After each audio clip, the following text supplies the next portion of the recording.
नमस्कार दोस्तों। आज हम रेलवे ग्रुप डी परीक्षा के लिए एक बहुत ही महत्वपूर्ण मैथ प्रैक्टिस सेट सॉल्व करेंगे। इस प्रैक्टिस सेट को करने से आपको न सिर्फ सवालों का पैटर्न समझ आएगा बल्कि आपकी स्पीड भी बढ़ेगी। इस वीडियो में हम पिछले साल का ग्रुप डी परीक्षा में आए कुछ चुनिंदा सवालों को हल करेंगे। इससे आपको अंदाजा होगा कि असली एग्जाम में कैसे सवाल आते हैं। जैसे कि आप जानते हैं, रेलवे ग्रुप डी में समय का बहुत बड़ा महत्व है। इस वीडियो में मैं आपको सिर्फ सही जवाब बताने के अलावा उन्हें जल्दी से जल्दी करने की शॉर्ट ट्रिक और टिप्स भी दूंगा। हर सवाल को हम एग्जाम की तरह टाइम लिमिट में सॉल्व करने की कोशिश करेंगे। चलिए पहले सवाल को शुरू करते हैं। मैं चाहूंगा कि आप सभी मेरे जवाब देने से पहले खुद से इसको सॉल्व करने की कोशिश करें। तो दोस्तों, हमारा पहला सवाल है, यदि a इजकल टू 0.29 के ऊपर बार लगा है भागे 0.32 के ऊपर बार है गुणे 0.2 के ऊपर बार लगा है फिर भागे 0.15 के ऊपर बार है प्लस 0.3 के ऊपर बार लगा हुआ है, तो हमें बताना है a का मान बताइए। ठीक है, अब देखिए ऐसे क्वेश्चन को हमें कैसे सॉल्व करना होता है। सबसे पहले तो हम इसमें क्या करेंगे, सबसे पहले यहाँ पे जो बार है इसको हम हटाएंगे। देखिए बार कैसे हटाया जाता है। जैसे अगर कोई भी अंक दिया हो दशमलव में, तो हमको अगर बार हटाना है तो हम यहाँ पहले पूरा अंक लिखेंगे। जैसे यहाँ पे मैंने लिख दिया 29 बटे, अब जितने नंबर के ऊपर बार लगा हुआ है उसकी जगह क्या लिख देंगे 9 ये लिखना है आपको। तो इस ट्रिक से आप करेंगे, कोई भी क्वेश्चन हो बार वाला आप आराम से कर ले जाएंगे। तो हमने यहाँ पे लिख दिया 29 के ऊपर बार लगा हुआ है, तो हमने लिख दिया 29 बटे 9। ठीक है, अब यहाँ पे देखिए ये भाग है तो हम लोग भी भाग करेंगे बटे 0.32 के ऊपर बार है। अब देखिए अगर 0.32 के ऊपर ऐसे बार लगा हुआ है तो हम लोग 32 नहीं पूरा लिखेंगे, 32 की जगह हम क्या लिखेंगे 32 माइनस 3, जिसके ऊपर बार नहीं लगा है उसको हम घटा देंगे और बटे, अब देखिए यहाँ पे 2 के ऊपर बार है और जबकि 3 के ऊपर बार नहीं है, तो जिसके ऊपर बार है उसकी जगह हम क्या लिखेंगे 9 और जिसके ऊपर बार नहीं लगा है उसकी जगह हम क्या लिखेंगे 0। तो ये पूरा बन जाएगा हमारा, 32 में से 3 घटाएंगे तो 29 बटे 90 बन जाएगा। अब देखिए यहाँ पे क्वेश्चन में यहाँ पे भाग है तो हम लोग भाग कर देते हैं इसको, किससे करेंगे 29 बटे 90 से। ये हमारा यहाँ तक सॉल्व हो चुका है। अब देखिए यहाँ पे गुणे का निशान है तो इसे हम लोग यहाँ पे गुणे का निशान लगाएंगे। इसके बाद यहाँ पे देखिए 2/9 लिखना पड़ेगा हमको क्योंकि 2 के ऊपर बार है, तो हम यहाँ पे क्या लिखेंगे 2/9 और भाग का निशान यहाँ पे है तो भाग देंगे। इसके बाद 15 है, 12 है इसके ऊपर, तो 15/99 यहाँ पे हमको लिखना पड़ेगा। अब पहले इतना हम सॉल्व कर लेते हैं, इसके बाद इसे हम जोड़ेंगे। तो इसे सॉल्व करेंगे, देखिए कैसे, यहाँ पे देखिए 29 से 29 कट जाएगा। अब हमारे पास बचा क्या है, ये जो नीचे वाला है चला जाएगा ऊपर, ऐसे ही इसमें भी, इसमें इससे गुणा होगा और इसमें इससे गुणा हो जाएगा। तो चलिए देखिए यहाँ पे 90/99 हो जाएगा और गुणे, अब इसका गुणा यहाँ ऊपर वाले में होगा तो हो जाएगा 2 गुणे 99, फिर बटे में क्या होगा 9 गुणे 15। पहले इतना हम सॉल्व कर लेते हैं, इसके बाद इसे हम जोड़ेंगे। तो देखिए 99 से 99 यहाँ कैंसिल हो जाएगा और 15 छक्का 90। अब यहाँ पे 3 दूना 6 और 3 त्रिका 9, तो कुल मिला के बचा हमारे पास कितना 4/3 इतना बचा है इसे सॉल्व करने के बाद। अब हमारे पास प्लस 0.3 के ऊपर बार है, तो 0.3 के ऊपर बार हम कैसे लिखेंगे 3/9, इतना ही लिखना है हमको बस, और कुछ नहीं करना है। इसे और सिंपल लिखेंगे तो ये हो जाएगा 1/3 और यहाँ पे प्लस का निशान है तो इसी में हम जोड़ देंगे, तो कितना हो जाएगा 1/3। अब देखिए इसका एलसीएम जब लेंगे, जब नीचे हर में समान हो तो एलसीएम उतना ही हो जाता है 3 और ऊपर अंश में जितना रहता है उसे डायरेक्ट हम जोड़ देते हैं, तो कितना आएगा 5। तो यहाँ पे कुल मिला के हमारा आंसर कितना आ चुका है 5/3। या फिर इसे अगर इस तरीके से लिखना है तो भाग दीजिए 5 में, तो 3 एकन्नन 3 बटेगा कितना 2, तो हो जाएगा 2/3, मतलब एक सही 2/3 यहाँ पे हो जाएगा टोटल। ठीक है, तो देखिए यहाँ पे ये हो गया एक सही 2/3। तो हमारा ऑप्शन कौन सा सही हो जाएगा, तो यहाँ पे देखिए हमारा ऑप्शन नंबर 1 सही, 2/3, ऑप्शन नंबर सी सही हो जाएगा। तो ऐसे सवालों को हमें इस तरह से करना है। और मेरे भाई ये क्वेश्चन को आप हल्के में मत लीजिए, ये एग्जाम में आया हुआ क्वेश्चन है, ठीक है। ये प्रीवियस ईयर में पूछा गया था क्वेश्चन, इसलिए हम इसको बता रहे हैं। तो चलिए अगले सवाल पर चलते हैं। तो अब हमारा अगला सवाल जो है, वह द्विघात समीकरण ज्ञात करें जिसके मूल √3+1 और √3 - 1 है। तो देखिए इसके लिए एक सिंपल सा फार्मूला होता है। क्या फार्मूला? ये होता है, देखिए x² minus alpha plus beta into x plus alpha into beta equal to 0। ये किसी भी द्विघात समीकरण अगर हमको दो मूल दिया हो तो दोनों मूल को समीकरण बनाने के लिए ये फार्मूला प्रयुक्त होता है। तो देखिए इसमें अल्फा और बीटा कौन है? ये एक मूल अल्फा है मान लीजिए, एक मूल ये क्या है? बीटा है। बस इसी में हमको रख देना है इस वाले इक्वेशन में, यहाँ पे हमारा आंसर आ जाएगा। तो चलिए इसे सॉल्व कर कर देखते हैं। अब देखिए जब यहाँ पे मान रखेंगे तो ये हो जाएगा x² माइनस अल्फा की जगह क्या रखेंगे? √3+1। इसके बाद प्लस बीटा की जगह क्या रखेंगे हम? √3 - 1। इतना हो गया। फिर यहाँ पे x लगा देंगे प्लस। अब इसी तरीके से अल्फा इंटू बीटा हमको रखना है। तो देखिए यहाँ पे अल्फा क्या है? √3+1 और बीटा की जगह हम क्या रखेंगे? √3 - 1। ठीक, इजकल टू यहाँ पे 0 लगा दीजिए। अब देखिए हमारे पास क्या बचेगा? x² माइनस यहाँ पे -1 और +1 ये कट जाएगा, बचेगा कितना? 2√3। तो यहाँ पे हम लोग लिख देंगे 2√3x। अब इसके बाद क्या बचा है? ये वाला। तो यहाँ पे देखिए a+b और a-b है। तो यहाँ पे हम फार्मूला लगाएंगे कौन सा? अगर एक ब्रैकेट में a+b और दूसरे ब्रैकेट में a-b हो तो फार्मूला कौन सा लगता है? a² - b²। तो देखिए जब इसका हम स्क्वायर करेंगे तो ये पूरा पूरा 3 बन जाएगा, और जब इसका स्क्वायर करेंगे 1 का तो 1 ही रह जाएगा, और यहाँ पे बचेगा क्या? बराबर 0। तो अब इसे हम पूरा लिख लेंगे x² माइनस 2√3x, और कितना बचा यहाँ पे? +2 इजिकल टू 0। तो फाइनली हमारा यहाँ पे जो द्विघात समीकरण बन के क्या आया है? ये वाला। ठीक है, तो ऑप्शन में चलिए हम लोग चेक करते हैं। देखिए यहाँ पे क्या दिया है? x² minus 2√3x + 4। ये तो हो जाएगा गलत। दूसरा ऑप्शन भी यहाँ पे प्लस है तो ये भी गलत हो जाएगा। तीसरा ऑप्शन x² माइनस √3x + 2, ये वाला हो जाएगा हमारा आंसर।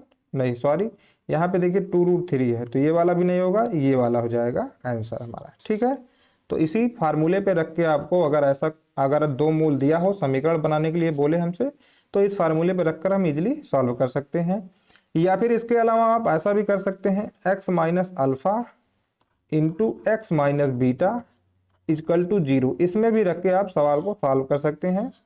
खैर ये मतलब भूल जाता है, ये भूलता नहीं है जल्दी, लेकिन इसको सॉल्व करेंगे तो यही चीज बन के आएगा फिर। ठीक है, तो चलते हैं अपने अगले सवाल पर। तो अब हमारा अगला सवाल है, पाइप ए एक टैंक को 8 घंटे में भर सकता है। पाइप बी और सी पूरे टैंक को क्रमशः 20 घंटे और 15 घंटों में खाली कर सकते हैं। पाइप ए और बी को एक साथ 5 घंटे के लिए खोला जाता है और बी को बंद कर दिया जाता है और सी को तुरंत खोल दिया जाता है। तो टैंक कुल कितने समय में पूरा भर जाएगा? तो मेरे भाई देखिए इस टाइप का क्वेश्चन जो है एग्जाम में बार बार पूछा जाता है, तो इसे लगाने की बहुत ही बेहतरीन ट्रिक है। चलिए आपको बताते हैं क्या। तो देखिए पहले हमें दिया है पाइप ए एक टैंक को 8 घंटे में भर सकता है। तो यहाँ पे हम लोग सिंपल सा लिख लेंगे ए कितने घंटे में भर सकता है? 8 घंटे में। ठीक है, इसके बाद पाइप बी और सी क्रमशः पूरे टैंक को 20 घंटे और 15 घंटे में भरते हैं। मतलब जो बी कितने घंटे में भरेगा? खाली कर रहा है तो इसके आगे हम माइनस लगा लेंगे, और ये भर रहा है तो यहाँ पे प्लस लगा लीजिए। ठीक है, तो बी 20 घंटे में और सी जो है 15 घंटे में खाली कर रहा है, तो इसके सामने भी हम क्या लगा लेंगे? माइनस। अगर आपको प्रैक्टिस रहेगा तो ये लिखने की जरूरत नहीं पड़ेगी यहाँ पे। ठीक है, अब देखिए टोटल वर्क हम निकालेंगे कैसे, इसका इन तीनों का एलसीएम लेंगे तो हमें टोटल वर्क पता चल जाएगा कितना है। 8, 20 और 15 का एलसीएम कितना आएगा, 120 आएगा, क्योंकि 15 अट्ठे 120, 20 छक्का 120 और 15 अट्ठे 120 होता है, तो कुल मिला के 120 ही आ जाएगा। ठीक है, अब यहाँ पे ऐसे लिखेंगे 8, 15 में 120, 20 छक्का 120 और 15 अट्ठे 120। यहाँ पे हमने ये क्या लिखा है, इसका मतलब ये है कि ए जो है 8 घंटे में 15 यूनिट काम कर रहा है, बी 1 घंटे में 6 यूनिट काम कर रहा है और सी 1 घंटे में 8 यूनिट काम कर रहा है, और टोटल कितना यूनिट काम है, 120 यूनिट कार्य है टोटल। अब देखिए हमसे सवाल में पूछा है पाइप ए और बी को एक साथ 5 घंटे के लिए खोला जाता है। ठीक है, पहले तो इसे ही देखेंगे हम, पाइप ए और बी को 5 घंटे के लिए खोला जा रहा है, तो पाइप ए और बी दोनों मिलाकर देखिए 1 घंटे में कितना यूनिट काम कर रहे हैं, 21 यूनिट। इसे हम जोड़ेंगे तो कितना आएगा, 21 यूनिट। ए प्लस बी 1 घंटे में कितना यूनिट काम कर रहे हैं, 21 यूनिट। ठीक है, नहीं सॉरी, यहाँ पे 21 यूनिट नहीं होगा क्योंकि जो है बी खाली कर रहा है मेरे भाई। ठीक है, ये चीज़ हमेशा ध्यान रखिए। यहाँ पे देखिए क्या है, बी खाली कर रहा है, अगर आप गलती से जोड़ देंगे तो कोई आंसर गलत आएगा, तो यहाँ पे हम माइनस का चिन्ह लगा लेते हैं। ठीक है, मतलब ए और बी मिलकर कितना काम करेंगे 1 घंटे में, तो 15 में से 6 घटाएंगे यहाँ पे हम। ठीक, तो कितना आएगा, 9 यूनिट, क्योंकि देखिए ए भर रहा है, बी खाली कर रहा है, तो हमको घटाना पड़ेगा जब दोनों एक साथ खोल देंगे। जैसे आपके घर में मान लीजिए समरसिबल है और एक टोटी है, समरसिबल आप और टोटी एक साथ खोल देंगे तो समरसिबल भरेगा और टोटी पानी खाली करेगा, तो ठीक उसी तरह से ये भी है। तो ये दोनों मिलकर कितना टाइम काम कर रहे हैं, 5 घंटे, तो इसमें हम करेंगे 5 से गुणा। तो अब देखिए कितना आया, दोनों ने मिलाकर 5 घंटे में कितना काम किया है, 45 यूनिट। तो अब इसमें से हमारे पास बचेगा कितना, 120 है पूरा काम, और 45 को इसमें से हम क्या करेंगे, घटा देंगे। तो 10 में से 5 गए 5, फिर यहाँ पे बचा टोटल 11 में से 4 गए, कितना आ जाएगा, 7। ठीक है, तो अब हमारे पास कितना बच चुका है, 75 यूनिट काम और हमें अभी करना बाकी है, कहने का मतलब ये है। तो इसके बाद देखिए जब 5 घंटे के लिए खोला जाता है और फिर बी को बंद कर दिया जाता है, अब हमने क्या किया, बी को बंद कर दिया और तुरंत सी को खोल दिए हैं, मतलब अब बी वाली टोटी जो थी उसको बंद कर दिया है और दूसरी टोटी जो सी वाली है उसको हमने खोल दिया है। तो टैंक भरने में कुल कितना समय लगेगा, तो अभी हमारे पास कितना यूनिट भरना है, 75 यूनिट भरना है। तो ए और सी मिलकर अब भरेंगे, तो मेरे भाई देखिए ए और सी मिलकर कितना काम करेंगे अब, क्योंकि सी भी खाली कर रहा है और ए 15 है और सी 8 है और ये खाली कर रहा है 8 वाला, तो 15 में से 8 घटाएंगे तो कितना बचेगा, 7 यूनिट। ठीक है, कितना बच जाएगा हमारे पास, 7 यूनिट। और 7, 1 घंटे में 7 यूनिट खाली कर रहा है, तो इसे खाली करने में कितना, भरने में कितना समय लगेगा, 75/7, तो 7 दहा में 70, तो बचेगा कितना, 10 सही 5/7 आ जाएगा। ठीक है, अब तो ये हुआ कि देखिए ए और सी मिलकर भरे कितना समय में, 10 सही 5/7 घंटे में, ए और बी मिलकर भरे कितने घंटे में, 5 घंटे में 45 यूनिट। तो कुल टाइम हमसे पूछा, यहाँ पे क्वेश्चन में देखिए टोटल समय कितना लगा। ठीक है, तो टोटल समय मेरे भाई ये पूरा पूरा लगेगा, तो इसे जब हम जोड़ेंगे कितना आ जाएगा, 15 सही 5/7 घंटा टोटल समय लगेगा। यहाँ पे देखिए ऑप्शन में ये वाला भी है 10 सही 5/7, लेकिन ये गलत है क्योंकि ए और सी मिलकर इतना टाइम में 75 यूनिट काम किए हैं, जबकि ए और बी मिलकर 5 घंटे कर चुके हैं, तो टोटल टाइम कितना लगेगा, 15 सही 5/7। तो ऐसे आपको ध्यान देना पड़ेगा एग्जाम में, ग्रुप डी का एग्जाम में कोई हलवा क्वेश्चन नहीं पूछ रहा, आप ये देख रहे हैं सवाल, ये आया हुआ क्वेश्चन है मेरे भाई। ठीक है, तो इसे बिल्कुल बढ़िया से प्रैक्टिस कर लीजिए ताकि एग्जाम में आपका टाइम बच सके। अब इससे बेहतरीन इसे लगाने की कोई और ट्रिक नहीं है, अगर होती तो हम आपको बताते चलते हैं। ठीक, तो चलते हैं अगले सवाल पर। अब देखिए हमारा अगला सवाल जो है, एक पिता और पुत्र की आयु के बीच अंतर 35 वर्ष है। अब से 5 वर्ष बाद पिता की आयु पुत्र की आयु की दोगुनी होगी, तो पुत्र की वर्तमान आयु क्या है। तो चलिए इसे सॉल्व करते हैं। अब देखिए यहाँ पे हमको मानना पड़ेगा क्या, मान लीजिए पिता की आयु आप मान लीजिए x है, वर्तमान आयु कितना है, x है, और पुत्र की मान लीजिए वर्तमान आयु कितना है, y है, ये आप पहले मान लीजिए। अब इन दोनों के आय के बीच अंतर कितना है 35। तो यहाँ पे हम लिख लेंगे क्या, x माइनस वाई बराबर 35। तो देखिए यहाँ पे पिता बड़ा होगा पुत्र छोटा होगा, तो x माइनस वाई ही हम लिखेंगे, y माइनस एक्स नहीं करेंगे यहाँ पे, ठीक है। अब कह रहा है अब से 5 वर्ष बाद पिता की आयु पुत्र की आयु की दुगुनी होगी, ठीक। तो अब से 5 वर्ष बाद क्या होगा, x में भी 5 हम ऐड कर देंगे, ठीक है, x में 5 को ऐड कर देंगे। अब से 5 वर्ष बाद कह रहा है, तो जो भाई पिता की जो भी आयु होगी 5 वर्ष उसकी भी बढ़ेगी। तो x प्लस 5 बराबर दिया है पुत्र की आयु की दोगुनी होगी, तो पुत्र की आयु भी 5 साल बढ़ेगी, तो इसमें भी 5 क्या करेंगे हम ऐड कर देंगे और इसका कर देंगे 2 गुना, ठीक है। तो यहाँ पे देखिए ये हो जाएगा x प्लस 5 बराबर 2y प्लस 10, ये हो जाएगा। इसको हम और बढ़िया समीकरण बनाएंगे तो क्या होगा, x माइनस 2y बराबर 5 को उधर ले जाएंगे, कितना बच जाएगा 5। अब देखिए मान लीजिए ये समीकरण 1 है और ये वाला क्या है समीकरण 2 है। इन दोनों को हमें क्या करना है, सॉल्व करना पड़ेगा। तो चलिए इसे सॉल्व करते हैं। तो पहला समीकरण हम लिखेंगे x माइनस वाई बराबर 35।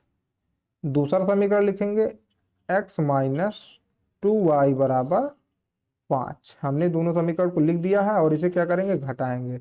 जब घटाएंगे यहाँ पे माइनस हो जाएगा, ये माइनस है तो प्लस हो जाएगा और ये वाला भी क्या हो जाएगा, माइनस हो जाएगा, ठीक है।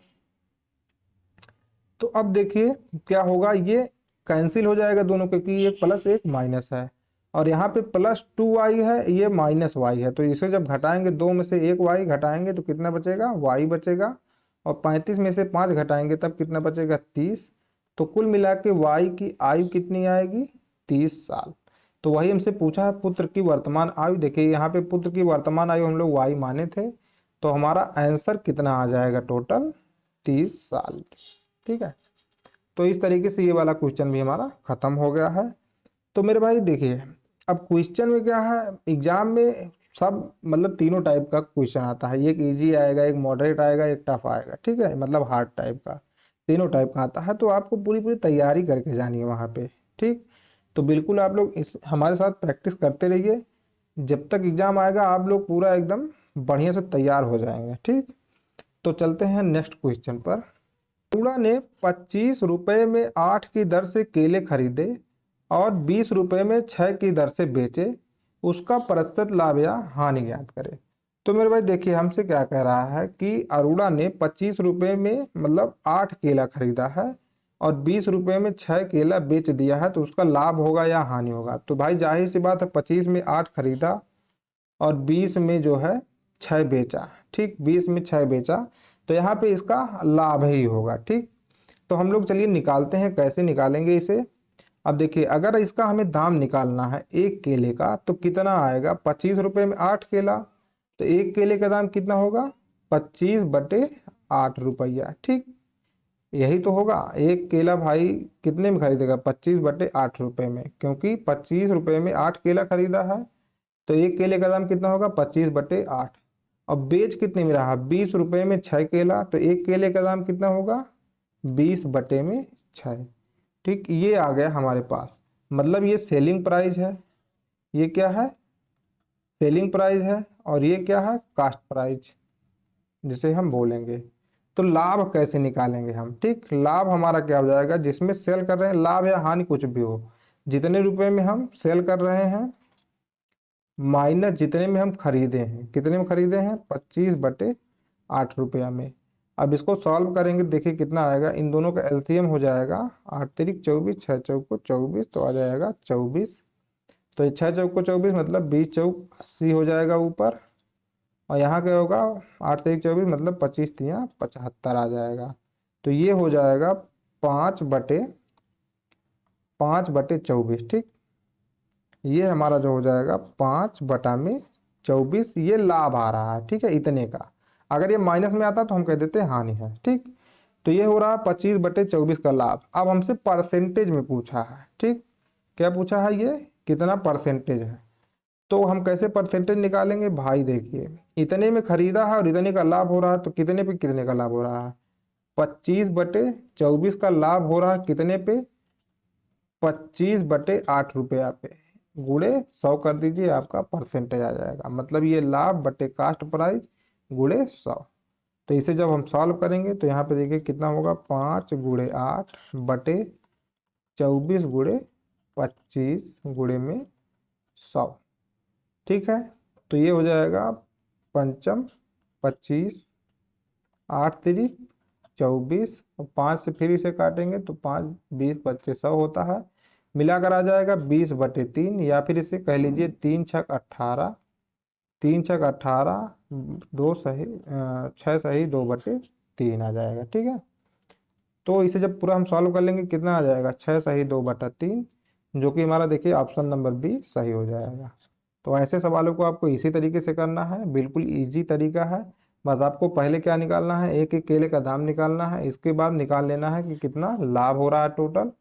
जो लाभ हो रहा है उसमें लाभ बटे कास्ट प्राइस, मतलब जिस दाम पे खरीदे हैं, इंटू 100 कर दीजिए, परसेंटेज में आ जाएगा। ठीक है, तो चलते हैं अगले सवाल पर।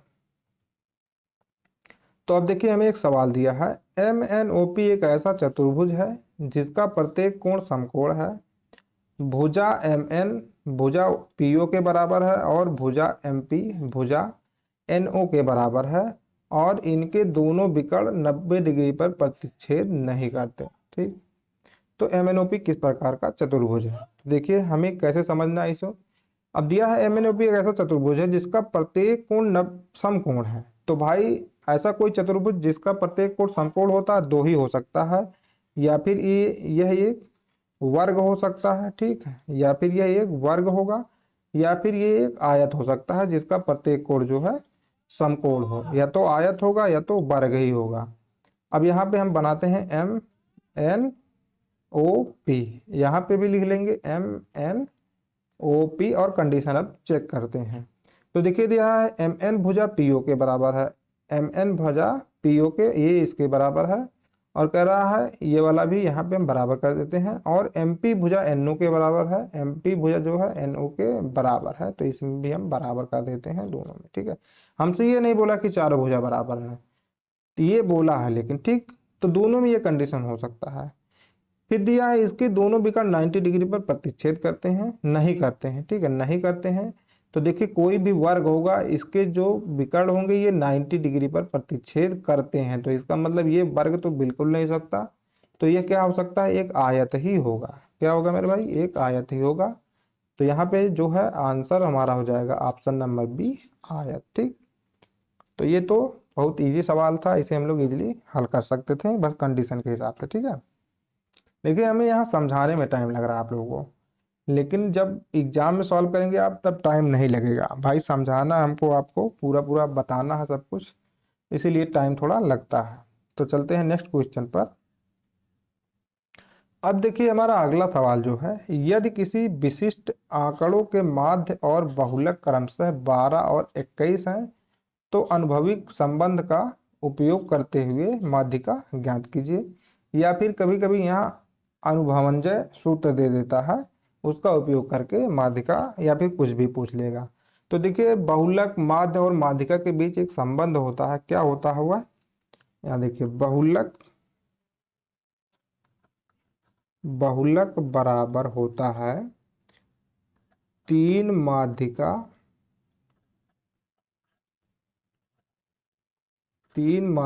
माइनस 2 माध्य, ये फार्मूला होता है जिसे हम अनुभविक संबंध या अनुभवंजय सूत्र भी कहते हैं। ठीक है, अब यहाँ पे देखिए हमें दे रखा क्या, माध्य और बहुलक क्रमशः 12 और 21 है, मतलब माध्य बराबर कितना दिया है 12, यहाँ पे हमें क्या दे रखा, माध्य बराबर जो दिया है 12 और बहुलक बराबर दिया है 21, बहुलक बराबर कितना दिया है 21।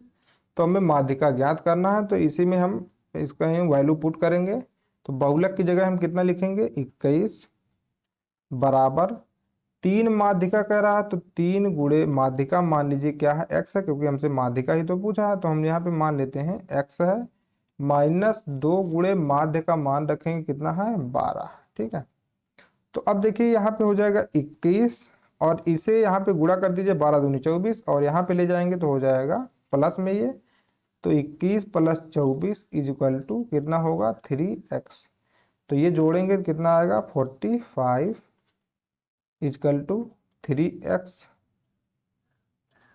3x तो x बराबर कितना आ जाएगा 15। ठीक है, तो x बराबर कितना आ जाएगा 15। और देखिए ये क्वेश्चन जो है बहुत इंपॉर्टेंट है, क्योंकि मतलब बार बार एग्जाम में आया हुआ सवाल है। ग्रुप डी में अगर समझ लीजिए आप रेलवे का कोई भी एग्जाम देंगे तो उसमें पूछ लेता है, अक्सर पूछ लेता है ये सवाल जो है। ठीक, तो इसको बिल्कुल ध्यान में रखिए। ये वाला फार्मूला क्या होता है, बहुलक बराबर 3 माध्यिका माइनस 2 माध्य, mode equal to 3 median minus 2 mean होता है। ठीक है, तो ये आप लोग फार्मूले को ध्यान में रखिए। तो देखिए यहाँ पे हमारा आंसर क्या हो जाएगा, ऑप्शन नंबर डी 15। तो चलते हैं नेक्स्ट क्वेश्चन पर। तो ये अब हमारा ये अगला सवाल है। अभी देखिए जो पहला सवाल हम बताए थे उसमें इस टाइप का क्वेश्चन था, तो आप लोग सॉल्व करिए। तब तक हम पानी पी लेते हैं, फिर बताते हैं आपको। अगर आपका आंसर आ जाए तो आप लोग कमेंट बॉक्स में कमेंट में उसको बताइए कि हमारा आंसर आ गया, कितना आया है आपका आंसर।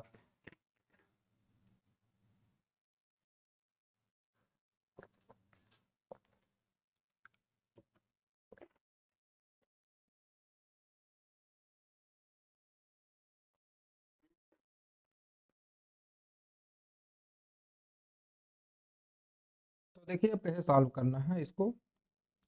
अब देखिए यहाँ पे दिया है 0.27 के ऊपर बार लगा हुआ है, और भागे दिया है 3.2 के ऊपर बार। पूरे के ऊपर बार नहीं है, यहाँ पे केवल 2 के ऊपर बार है। ठीक है, केवल हम यहाँ पे 2 के ऊपर बार लगाएंगे। तो पहले तो इसे हम अलग अलग सॉल्व करेंगे, इसके बाद बताएंगे। अब देखिए 0.27 को हम लोग क्या लिख सकते हैं, 0.27 को लिखेंगे 27/99, इतना हम लिख सकते हैं इजिली। फिर चलते हैं इसकी तरफ। तो ये कितना है, 3.2 के ऊपर बार लगा है। अब देखिए अगर दशमलव के पहले कोई अंक है तो हम क्या करते हैं, 3 प्लस, अब 2 लिखेंगे, 2 इसी के ऊपर बार है तो बटे 9 हो जाएगा। इस तरह से इसे लिखा जाता है। दशमलव के पहले हो तब ऐसे लिखेंगे, अगर दशमलव के पहले कोई अंक नहीं है तो हम लोग डायरेक्ट ऐसे लिख देते हैं। लेकिन अगर दशमलव के पहले भी कोई अंक है तो वहाँ पे प्लस का निशान लगाएंगे। जितना भी दशमलव के पहले रहेगा उसके बाद प्लस। जैसे यहाँ पे हमने लिखा 3+2/9 हो जाएगा। इसे और सॉल्व करेंगे तो 9 3 27, 2 29 बटे क्या हो जाएगा 9। तो ठीक है, अब यहाँ पे हम क्या करेंगे, भाग करेंगे। तो ये होगा 27/99 बटे में 29/9 हो जाएगा। इसे और सॉल्व करेंगे तो ऐसे लिख सकते हैं इसको, 27×9/99 ठीक है। तो इसको यहाँ से हम काट सकते हैं 9 11 में। ठीक, 11 बार कट जाएगा ये। तो टोटल अब कितना आ जाएगा, 27/11×9 99, 11×2 22, 9 कितना होगा 31। ठीक है, अब हमसे देखिए क्वेश्चन में क्या पूछ रहा है कि इसे हम p/q के रूप में लिख सकते हैं, तो p + q का मान बताइए। अब देखिए ये क्या हो गया, 27/319, ये p/q के रूप में लिखा है, हमें p + q का मान बताना है। तो मेरे भाई दोनों को जोड़ दीजिए बस। तो क्या आ जाएगा, 319 + 27, इसे जोड़ेंगे तो 9 7 16, 2 1 3 1 4 और बचेगा 3। तो आंसर हमारा कितना आ जाएगा 346। तो यहाँ पे जो कि हमारा ऑप्शन नंबर ए सही हो जाएगा 346। तो देखिए कितना इजी है, लेकिन आपको ये ट्रिक पता होना चाहिए इसे हम कैसे सॉल्व करते हैं, नहीं तो आप गड़बड़ा जाएंगे। ठीक है, तो चलते हैं अपने अगले सवाल पर। तो अब देखिए हमारा अगला सवाल जो है, यदि एक निश्चित धनराशि पर दूसरे वर्ष के दौरान अर्जित ब्याज 2761 रुपया है और चक्रवृद्धि ब्याज की दर 10% है, और ब्याज की गणना वार्षिक चक्रवृद्धि के आधार पर की जाती है, तो वह धनराशि ज्ञात कीजिए। तो मतलब इस क्वेश्चन को जब हम ध्यान से पढ़ेंगे तो यहाँ पे ये चीज हमें समझ में आती है कि दिया है दूसरे वर्ष के दौरान अर्जित ब्याज कितना है, 2761 रुपया है। ठीक है, मतलब जैसे आपने कोई मूलधन लिया ब्याज पे, ठीक है, कोई मूलधन लिया, तो इसे 1 साल का ब्याज इस पे मान लीजिए x लगा और दूसरे साल में कितना लगेगा, y लगेगा। तो पहले साल तो कितना लगेगा, 10% ही लगेगा, लेकिन दूसरे साल हमको जो मिश्र धन मिलेगा, ठीक है, जो मिश्र धन मिलेगा उस पर भी 10% का ब्याज लगता है। ठीक, तो इस तरीके से इसको हल करेंगे हम लोग। इसे बहुत ध्यान से समझिए क्योंकि ये समझने वाली चीज़ है। लेकिन यहाँ पे हमें दूसरे साल का मिश्र धन नहीं दिया है, केवल हमें दिया है कितना, ब्याज दे दिया है 2761 रुपया है। मतलब पहले साल जो भी मिश्र धन हमको मिला होगा, मान लीजिए x रुपया मिला है, तो इस पर ये 10% का ब्याज लग के कितना हो गया है, 2761 रुपया हो गया है। तो सबसे पहले तो हम ये निकाल लेंगे कि कितने का 10% बराबर, कितने का 10% बराबर है 2761 रुपया। ठीक है, क्योंकि ये जो पहले साल हमको मिश्र धन मिला है इसी पर ये ब्याज मिला है हमको। ठीक, तो इसी का हम निकालेंगे क्या, 10%। ठीक, तो अब देखिए कितना हो जाएगा, यहाँ से एक 0 0 कट जाएगा और x बराबर हमें कितना मिलेगा, 27,610 रुपया। ठीक, अब ये मतलब क्या, हमारे पास जो x मिला है ये जो p पर पहले साल जो ब्याज मिला है टोटल मिश्र धन ये कितना रहा होगा, 27,610 रुपया। तभी इस पर हमको 1 साल का ब्याज जो मिला था 2761 रुपया मिल गया था। ठीक है, ये केवल ब्याज बता रहा है, मिश्र धन नहीं है, ये केवल क्या है, ब्याज है, जो कि इसी पे 10% लग के मिला था। अब हमको ये निकालना है कि 27,610 रुपया जो है ये मिश्र धन है टोटल। मिश्र धन का मतलब जो पी हमने पैसा लिया, मतलब दिया उधार पे, ठीक है, उसके 110%, क्योंकि 10% तो ब्याज भी है, इसी में 10% ब्याज भी ऐड है हमारा। ठीक है, तो हमें यही पैसा ज्ञात करना है। कैसे हम लोग ज्ञात करेंगे, देखिए अब ये कितने का 110% है, क्यों, क्योंकि इसी में मिश्र धन भी इंक्लूड है और ब्याज भी 10% इंक्लूड है। तो कितने का, मान लीजिए ए रुपये कुछ भी मान सकते हैं आप, कितने का 110% बराबर 27,610 रुपया है। इतना अगर आप सॉल्व कर लेंगे तो समझ लीजिए सॉल्व हो गया है। अब देखिए यहाँ से 1 0 ये कट जाएगा और ये 11 से इसे जब हम भाग करेंगे तो 11 दूना में 22, बचा कितना 5, ये हो जाएगा 56, 11 पचे 55, बचा 1, यहाँ पे जो कि 1 है तो ये बन जाएगा 11 और 11 51 11 हो जाएगा। अब देखिए 10 का यहाँ पे हम लोग क्या कर देंगे, गुणा कर देंगे। यहाँ पे सॉरी, यहाँ पे 1 0 ये भी लगा देते हैं, भूल गए इसको। अब यहाँ पे 10 का गुणा करेंगे तो ये कितना बन जाएगा, 25,600 25,100 रुपये। ठीक है, कितना बन जाएगा, 25,100 रुपये। मतलब ये जो हमारा आ गया मूलधन। अब इसी मूलधन पे जब 10% का ब्याज लगाएंगे तो मिश्र धन कितना बनेगा, 27,610 रुपया। और इसी 27,610 रुपये का ब्याज 10% कितना आया था, 2761 रुपया आया था। यही हमें फाइंड करना था कि मूलधन कितना है। ठीक, तो वह धनराशि मेरे भाई कितना आ गया है, 25,100 रुपया, जो कि हमारा ऑप्शन नंबर सी सही है। इस क्वेश्चन को आप लोग एक बार बैक करके फिर से देख लीजिए, समझ में आ जाएगा। ठीक, क्योंकि थोड़ा अगर यहाँ पे मिश्र धन दिया होता डायरेक्ट तो हम आपको दूसरे नियम से बताते हैं, लेकिन हमें केवल यहाँ पे ब्याज दे दिया है, इसीलिए हमको ऐसे करके बताना पड़ा है। लेकिन हम जितना शॉर्ट हो सकता था उतने शॉर्ट में बताए हैं आप लोगों को। तो चलिए नेक्स्ट क्वेश्चन पर चलते हैं। अब देखिए हमारा अगला सवाल जो दिया है, 10.5 सेंटीमीटर त्रिज्या वाले एक धातु के गोले को पिघलाकर प्रत्येक 3.5 सेंटीमीटर त्रिज्या वाले छोटे गोले के रूप में ढाला जाता है, तो इस प्रकार प्राप्त छोटे गोलों की संख्या ज्ञात कीजिए।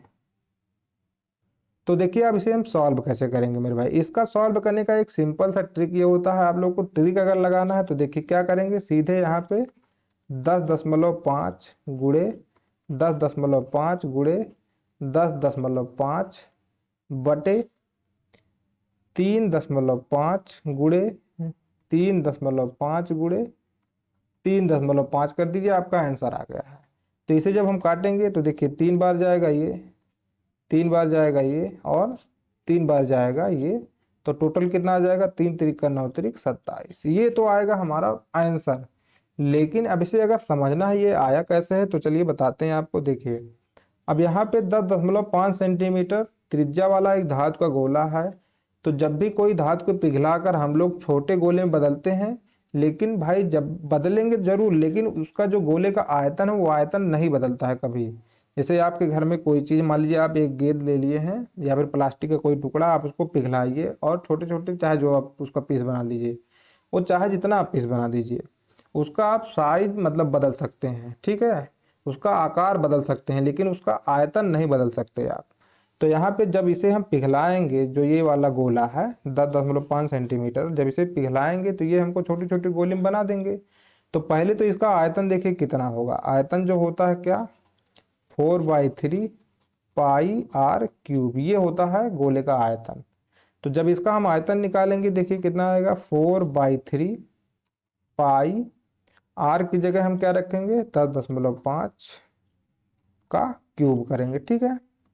तो जो छोटी गोली वाला आयतन होगा इसी आयतन के बराबर होगा, तो इसका भी आयतन तो यही होगा क्या, 4/3 पाई। अब आर यहाँ पे हमको पता है कितना है, 3.5, इसका हम क्या कर देंगे, क्यूब कर देंगे, ठीक है। और कितना बनेगा ये संख्या हमको नहीं पता है, इंटू कर देंगे n, ठीक है, हमको n ही फाइंड करना है। तो देखिए यहाँ पे ये जो 4/3 कट जाएगा, पाई से पाई कट जाएगा, और ये इधर आ जाएगा, भाग हो जाएगा, जो कि यही हम पहले किए थे। तो n बराबर हमें कितना मिल गया था, 27। तो इसका जो बेसिक होता है यही होता है कि आयतन उसके आयतन के बराबर ही होगा, आयतन चेंज नहीं हो सकता, ठीक है। तो चलिए नेक्स्ट क्वेश्चन पर चलते हैं। देखिए यहाँ पे हमारा आंसर कितना आया है, ऑप्शन नंबर डी 27।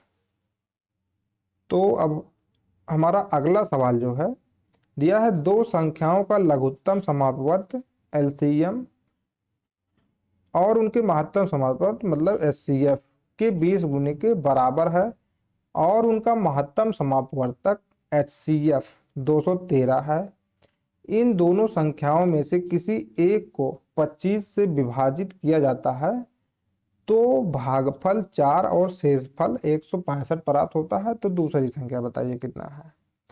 तो देखिए थोड़ा टिपिकल क्वेश्चन है, मतलब एलसीएम और एचसीएफ का, ये समझ लीजिए बहुत ही हार्ड टाइप का क्वेश्चन है। तो हमें तो सबसे पहले दे रखा है, ध्यान से पढ़िए, दिया है दो संख्याओं का एलसीएम उनके एचसीएफ का 20 गुने के बराबर है। तो पहले आप मान लीजिए एचसीएफ बराबर मान लीजिए x है, तो हमें एलसीएम दे रखा है कितना है, इसके 20 गुने के बराबर। तो यहाँ पे हम लोग क्या कर देंगे, इसे 20x कर देंगे। अब हमें दिया है कि उनका एचसीएफ जो है 213 है, तो एचसीएफ की जगह हम क्या रख लेंगे, 213। तो ये जो हो जाएगा इसका 20 गुना हो जाएगा एलसीएम, 213 गुणे 20 होगा। अब हमें कह रहा है कि यदि इन दो संख्याओं में से, हमें संख्या कोई नहीं पता है, ठीक है, हमें संख्या नहीं पता, मान लीजिए पहली संख्या x है, दूसरी संख्या y है।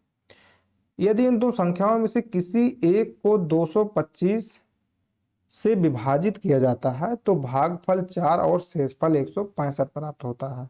तो हमें तो संख्या नहीं पता है, लेकिन ये कह रहा है कि अगर हम उसे 225 से विभाजित करें तो भागफल 4 और शेषफल 165 प्राप्त होगा। तो मेरे भाई आप लोग ये फार्मूला पढ़े होंगे कि भाज्य बराबर क्या होता है, भाज्य बराबर भाजक गुणे भागफल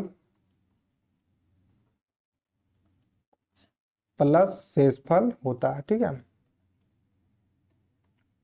ये होता है फार्मूला, आप लोग बचपन में पढ़े होंगे, इसका कई बार यूज होता है, नंबर सिस्टम में बहुत ज्यादा ही यूज होता है। तो हमें यही भाज्य जो है निकालना, हमें ये तो नहीं पता है, लेकिन दिया है x, मान लिए हम अपना पहला नंबर जो मान है x, इसी को मान लीजिए हम इसी में भाग दे रहे हैं, और भाजक यहाँ पे कितना दे रखा, 225। तो इसे कर दिए 225 गुणे भागफल देखिए दिया है 4 प्लस शेषफल कितना दिया है 165। तो इसका हम इसमें गुणा करेंगे तो कितना आएगा, 225 दूना 450 दूना 900, 900 प्लस आ जाएगा 165। तो ये अब देखिए इसे जोड़ेंगे तो कितना आ जाएगा, 1065। तो देखिए अब हमें क्या है, एक संख्या प्राप्त हो चुकी है।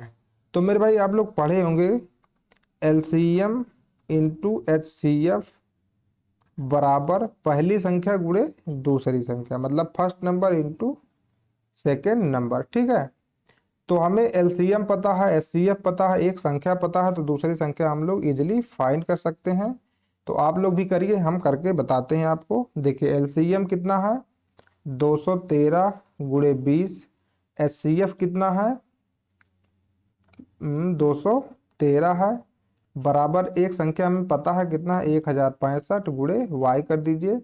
तो वाई बराबर कितना आ जाएगा 213 गुणे 213 गुणे 20 बटे में 1065। ठीक है। अब इसे जब हम भाग करेंगे तो y बराबर देखिए कितना आएगा 852 आ जाएगा। तो हमें दूसरी संख्या पता चल चुकी है। तो यहाँ पे देखिए हमारा ऑप्शन नंबर क्या हो जाएगा, ए सही हो जाएगा। तो चलते हैं नेक्स्ट क्वेश्चन पर। 10 इकाई बाह्य त्रिज्या और 5 इकाई वाले अंतर त्रिज्या वाले एक खोखले अर्धगोले का संपूर्ण पृष्ठीय क्षेत्रफल वर्ग इकाई में ज्ञात कीजिए। तो देखिए अब हमें ये जो क्वेश्चन दिया है कैसे सॉल्व करेंगे इसे, चलिए लगाते हैं। तो सबसे पहले हमें इसमें करना क्या होता है, एक हम बनाएंगे यहाँ पे गोला। क्या बनाएंगे, गोला नहीं अर्धगोला। ठीक है। तो अर्धगोला हम लोग कैसे बनाते हैं, यहाँ पे ऐसे एक आकृति ले लेंगे और फिर इसे ऐसे करके मिला दीजिए। ठीक। तो यहाँ पे थोड़ा इसको और बढ़िया से बनाते हैं।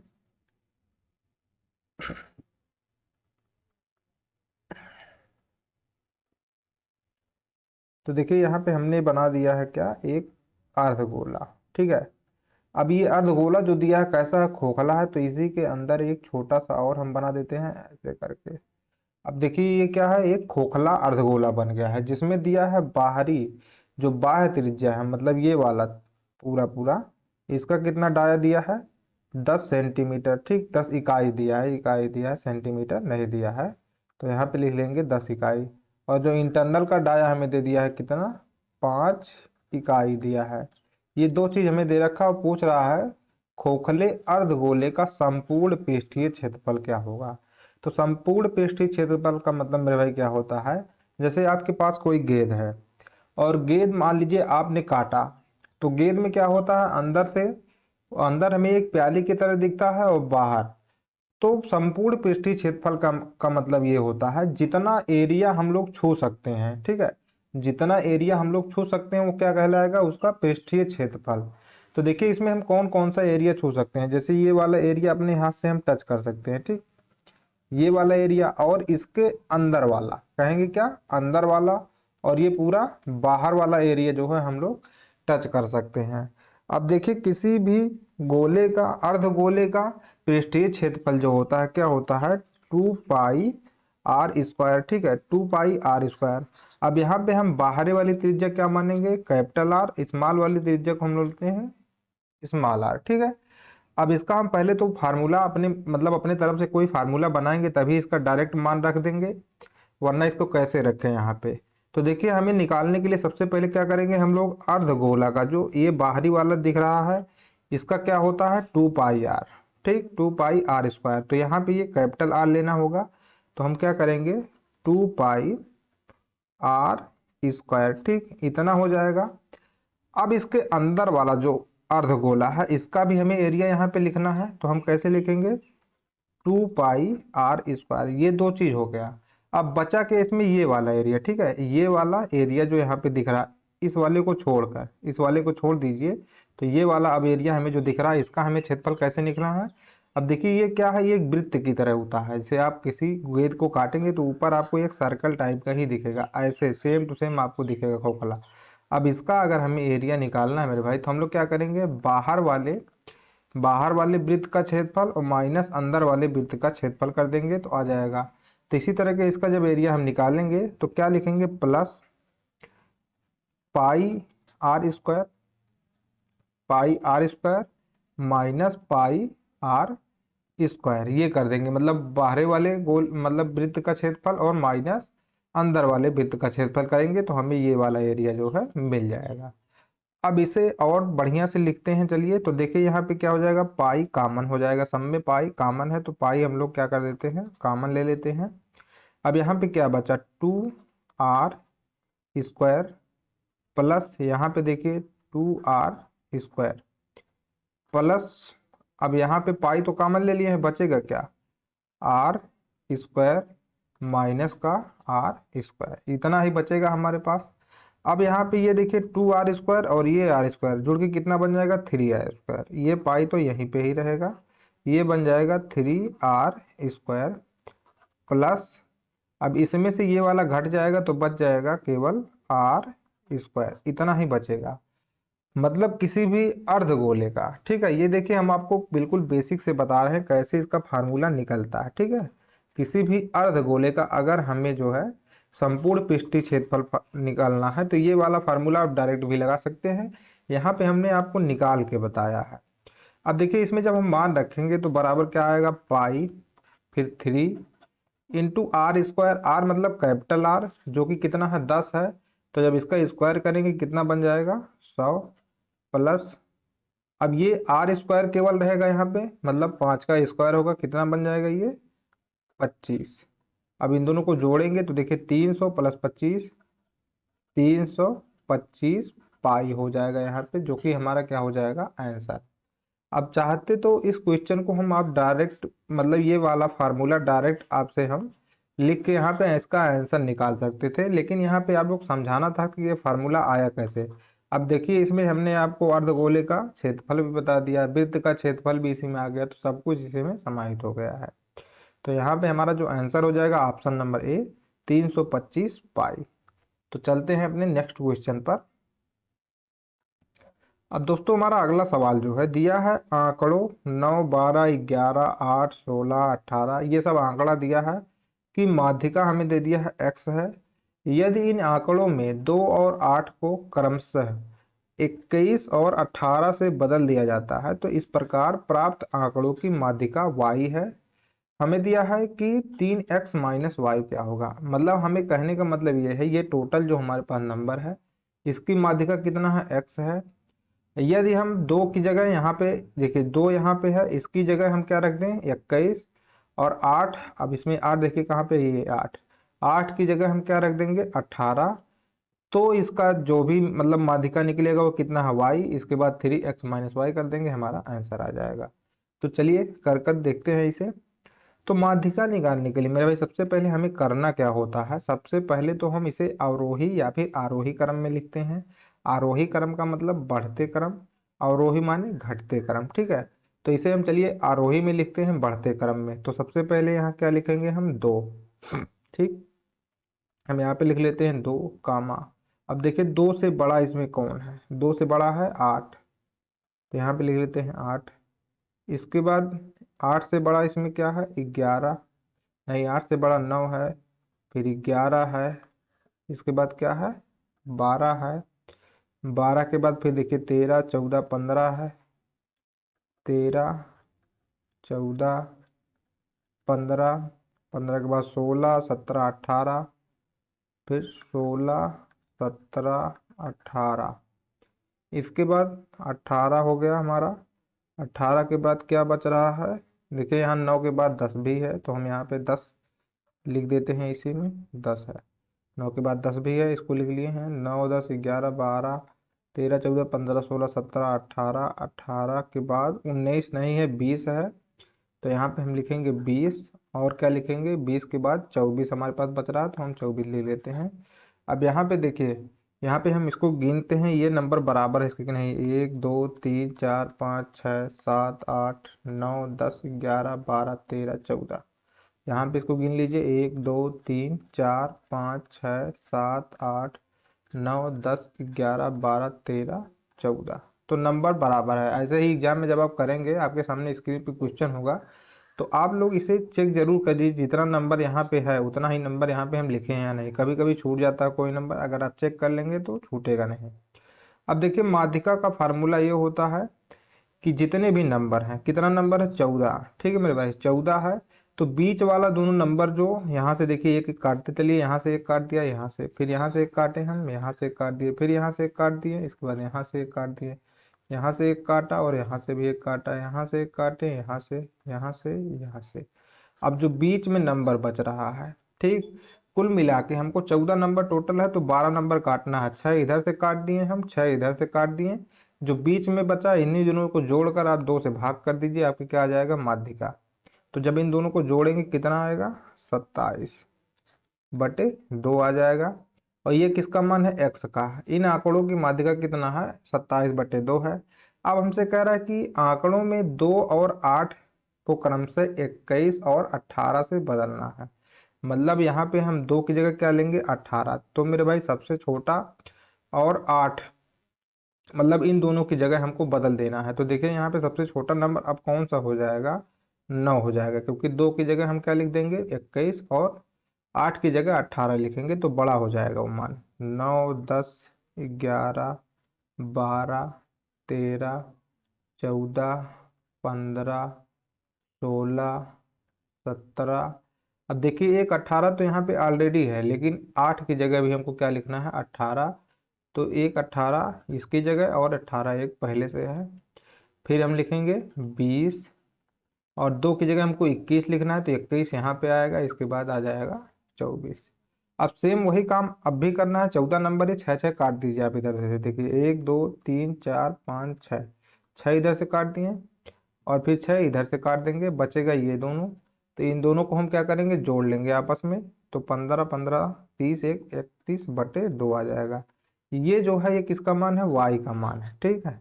ये x जो इन आंकड़ों की माध्यिका है वो क्या है, x है। इन आंकड़ों की माध्यिका बदलने के बाद क्या है, y है। अब हमें x और y मिल चुका है। अब हमें इस यहाँ पे 3x माइनस वाई का मान ज्ञात करना है, तो इसमें रखेंगे 3x की जगह क्या रखेंगे, 27/2, माइनस का y हमारा कितना है, 31/2 है। अब देखिए इसका जब एलसीएम लेंगे तो 2 ही आएगा एलसीएम, क्योंकि दोनों समान ही है। और जब एलसीएम समान आता है तो हम ऊपर वाला क्या कर देते हैं, जैसे अगर माइनस है तो माइनस कर देंगे, प्लस है तो प्लस। पहले तो इसे हम 21 में गुणा करेंगे तो कितना आएगा, 81 माइनस 31, और 81 में से 31 घटाएंगे मेरे भाई, कितना आएगा, 50/2। तो बराबर कितना आ जाएगा, 25। तो यहाँ पे हमारा जो आंसर हो जाएगा कितना, ऑप्शन नंबर सी, 25, ठीक है। तो देखिए ये ग्रुप डी का ही सवाल है, ग्रुप डी में पूछ चुका है ऐसा सवाल। तो ऐसा नहीं है कि बिल्कुल इजी आपसे ऐसे नंबर देके कह देगा माध्यिका बताइए, ठीक है। ये मॉडरेट हार्ड टाइप का क्वेश्चन भी आता है। आपको अपना टाइम बचाना है, जितना टाइम आप बचा सकते हैं। तो हमेशा कैलकुलेशन फास्ट करने की कोशिश करिए। तो चलते हैं अपने नेक्स्ट क्वेश्चन पर। हमारा अगला सवाल जो दिया, क्या दिया है, 10 वर्ष बाद ए की उम्र बी की 10 वर्ष पूर्व उम्र की 2 गुनी होगी। यदि ए बी से 9 वर्ष बड़ा है तो ए की वर्तमान उम्र क्या होगी। तो देखिए ऐसा सवाल जो है रेलवे में बार बार पूछा जाता है, तो बिल्कुल ध्यान से देखिए क्वेश्चन में हमसे कह क्या रहा है, बस वही करना है हमें। सबसे पहले तो दिया है 10 वर्ष बाद ए की उम्र बी की 10 वर्ष पूर्व उम्र की 2 गुनी होगी, ठीक है। और दिया है ए बी से 9 वर्ष बड़ा है। सबसे पहले यही ये चीज हम लिख देंगे, क्या, ए बी से 9 वर्ष बड़ा है, इसका मतलब ए बराबर जो है b+9 है। या फिर हम लोग ऐसा भी कर सकते हैं, मान लीजिए ए की वर्तमान उम्र x है, b की वर्तमान उम्र जो y है, तो यहाँ पे क्या हो जाएगा, x = y+9, ठीक है। अब यहाँ पे ये कंडीशन तो ये वाला हो चुका है। अब देखिए हमारे पास दूसरा कंडीशन जो क्या है, 10 वर्ष बाद ए की उम्र बी की 10 वर्ष पूर्व उम्र की 2 गुनी होगी। तो मेरे भाई इसका कैसे हम लिखाएंगे। अब देखिए 10 वर्ष बाद दिया है ए की उम्र, तो मतलब ए की उम्र जो भी होगी उसमें हम लोग क्या करेंगे, 10 वर्ष ऐड कर देंगे, बराबर बी की 10 वर्ष पूर्व उम्र।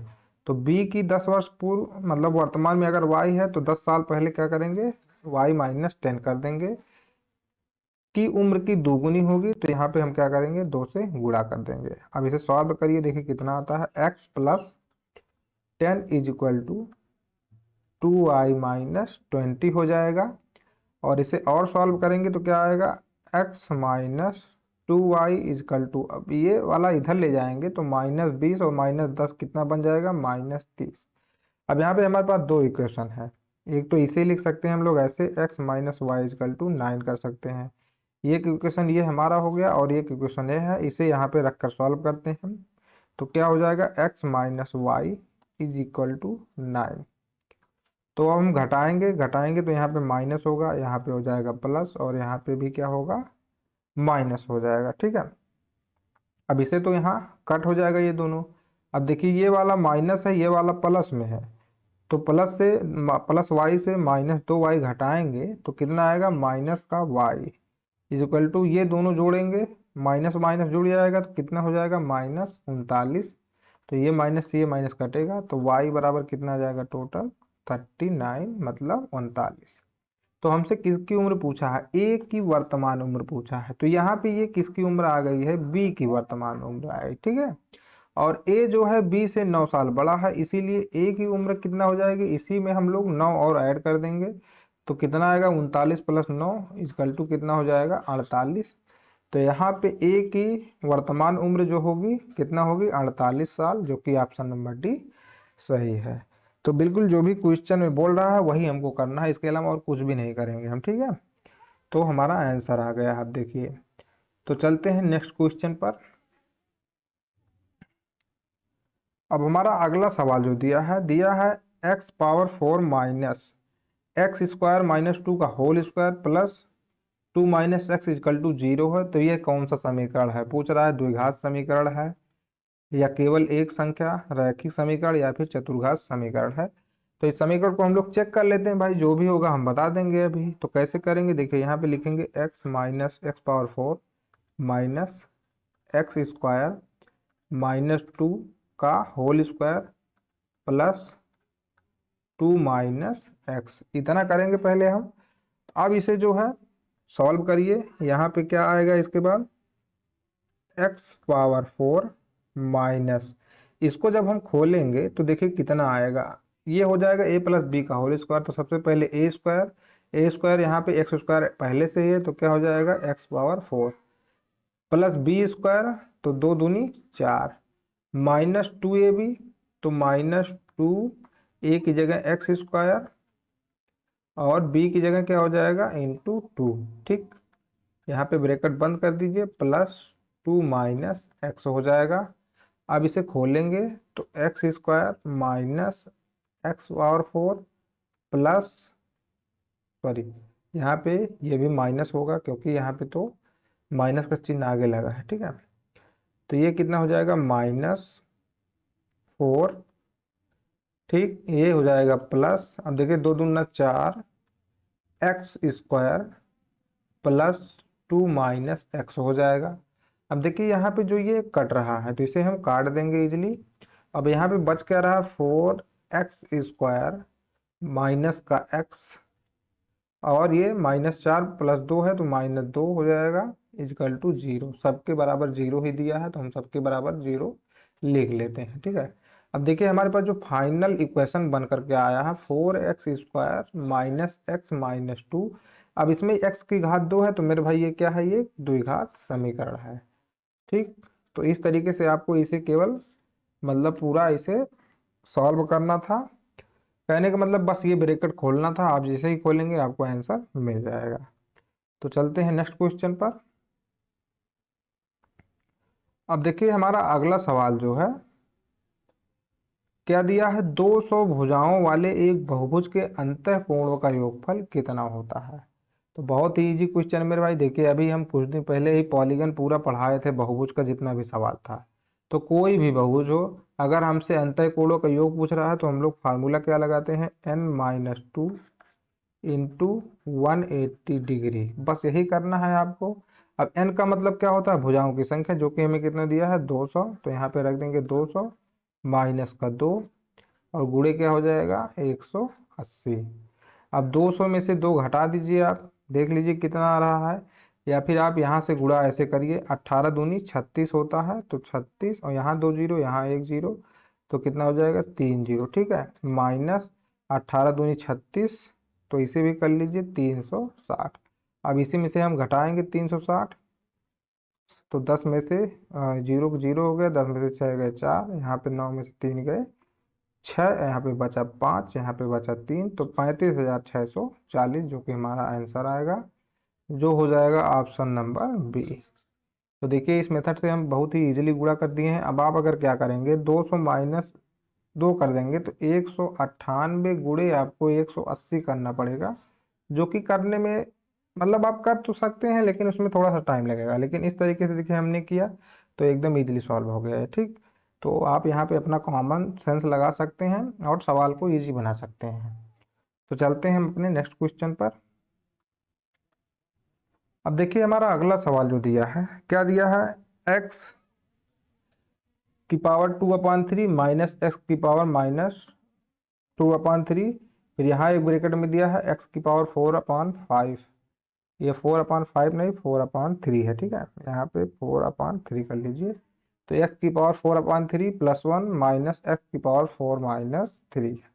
ठीक, यहाँ पे हमने 3 क्यों कर दिया, देखिए सबके नीचे बटे में 3 है तो यहाँ भी 3 ही रहेगा, तभी आंसर आएगा।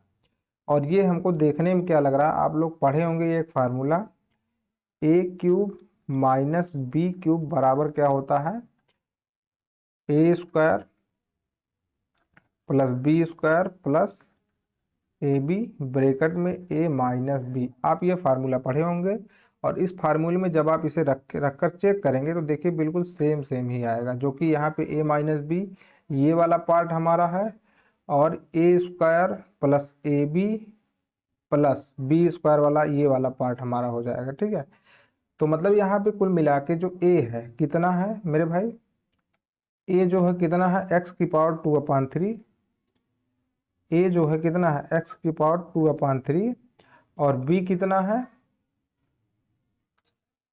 a बराबर है x की पावर 2/3 और b बराबर जो हमारे पास है x की पावर -2/3।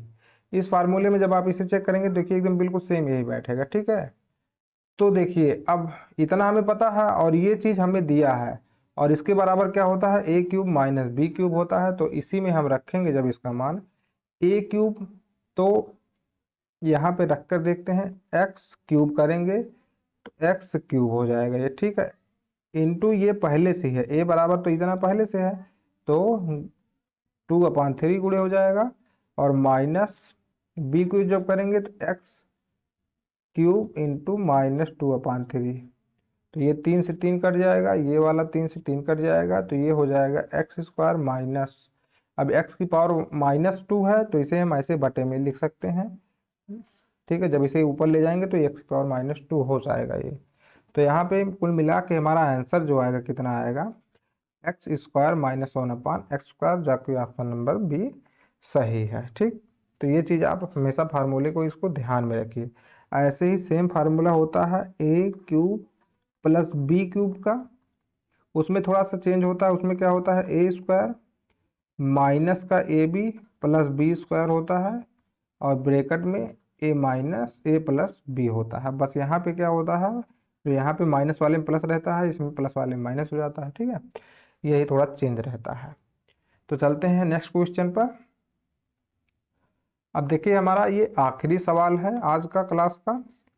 ठीक, तो इसको चलिए करते हैं। देखिए क्या दिया है, 4a plus 3b is equal to 2c, और यहाँ पे दिया है 4a³ plus 3b³ minus 2c³ का मान ज्ञात कीजिए। ठीक है, तो देखिए इसको लगाने का बहुत ही बेहतरीन ट्रिक है। अगर हमारे पास कोई भी ऐसा इक्वेशन हो जिसमें दिया हो a plus b plus c is equal to 0, तो a³ plus b³ plus c³ बराबर क्या हो जाता है, 3abc।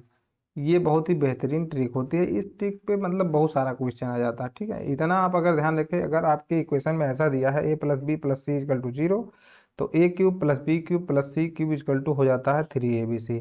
अब आप कहेंगे इसका प्रयोग हम कैसे करें, इसमें देखिए अब हमें दिया है 4a plus 3b is equal to 2c, तो यहाँ पे अगर हम इसे रखेंगे 4a प्लस 3b और प्लस, अब ये इधर हो जाएगा -2c, ऐसे हम इसे लिख सकते हैं -2c, ऐसे करके लिख सकते हैं। ठीक है, हम ऐसे करके लिख सकते हैं इजकल टू 0। अब देखिए ये चीज़ हो गया ना, a plus B plus C equal to दिया है 0, और हमसे वही चीज़ पूछ रहा है a³ plus b³ plus c³, तो यहाँ पे जो मान हो जाएगा 4a³ plus 3b³ plus minus 2c का होल क्यूब बराबर क्या होगा 3abc। तो हम करेंगे 3a की जगह कितना है 4a, इंटू बी की जगह कितना है 3b, इंटू सी की जगह कितना है माइनस का 2c, ये हो जाएगा। अब इसे गुणा कर लीजिए, क्या आएगा 4×3 = 12, 12×3 = 36, 72, तो जाएगा -72 ABC। यही हमारा क्या आ जाएगा आंसर। तो जो कि ये ऑप्शन नंबर क्या है, ऑप्शन नंबर सी है। तो मेरे भाई आई होप आपने आज का सारा क्वेश्चन देखा होगा और आपको पैटर्न समझ में आ गया होगा कि कैसे एग्जाम में पैटर्न, किस पैटर्न में आता है क्वेश्चन। आपको देखने में मतलब अगर समझ लिए 25 क्वेश्चन आता है तो उसमें ये मान के चलिए लगभग 10 क्वेश्चन इजी रहता है, 10 क्वेश्चन मॉडरेट और 5 क्वेश्चन लगभग हार्ड टाइप का रहता है। और आपका अगर स्पीड नहीं रहेगा तो आप लोग क्वेश्चन में आप उसी में उलझ कर रह जाएंगे और पूरा क्वेश्चन भी नहीं देख पाएंगे। तो बिल्कुल हमारे साथ प्रैक्टिस आप करते रहिए, प्रीवियस ईयर प्रैक्टिस सेट जो भी आपको मिल रहा हो। और अगर आपका इस क्लास का नोट चाहिए आपको तो हमारे टेलीग्राम चैनल पर मिल जाएगा, जिसका लिंक हम डिस्क्रिप्शन में दे देंगे। तो कैसा लगा आज का क्लास आपको कमेंट करके ज़रूर बताएं। अगर अच्छा लगा हो तो मेरे भाई वीडियो को लाइक ज़रूर कर दीजिए, हमारे चैनल को सब्सक्राइब भी कर लीजिए। अब डेली ऐसे ही आपके लिए practice set previous year science और मैथ दोनों का आता रहेगा। तो चलिए मिलेंगे कल फिर एक और न्यू वीडियो में, तब तक के लिए जय हिंद जय भारत।